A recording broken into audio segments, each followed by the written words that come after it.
Dunia kwa ujumla inakabiliwa na tatizo kubwa la ugonjwa wa kichaa cha mbwa ambao ni unaathiri binadamu na pia unaathiri wanyama. Ugonjwa wa kichaa cha mbwa sasa hivi nchini umepungua sana. Kwa sasa tukilinganisha na kipindi cha nyuma, ilikuwa maambukizi unaweza kukuta watu 3 mpaka watu 4 wanang'atwa na mbwa wenye kichaa cha mbwa. Unaweza kukuta mpaka sasa unaweza kukuta mgonjwa mmoja anatokea kwa mwaka mzima.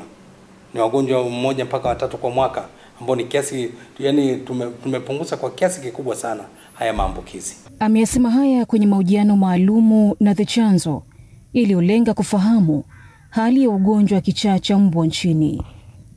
Licha ya kupungua kwa ugonjwa huo, kumekuwa na ongezeko la mbwa wanaozagaa mitaani, hali inayotishia usalama wa wananchi kama wanavyoeleza. Hawa mbwa wanaozagaa wanaleta madhara sana kwa wananchi. Kishanitokea mimi kwa mtoto wangu.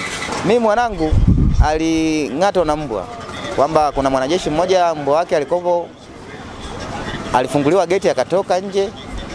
Yule mbwa kwa sababu alikuwa amezoea kufungiwa ndani mara kwa mara, alipotoka nje kwa hiyo akiona watu wanaleta madhara, kwa hiyo akaja akamuuma mtoto wangu. Kwa hiyo nilikuwa naiomba serikali kama inaweza iendelee kufanya msako wa mbwa hao wanazogaa mtaani, kwa sababu wanaleta madhara sana kwa watoto na hata watu wazima.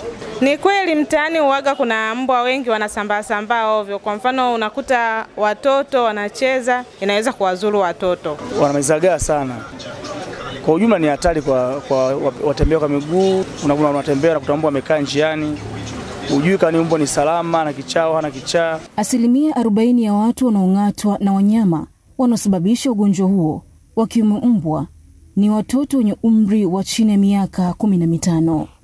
Kwa mujibu wa shirika la afya duniani WHO, inakadiriwa zaidi ya watu 60,000 hufariki kila mwaka kutokana na ugonjwa wa kichaa cha mbwa duniani.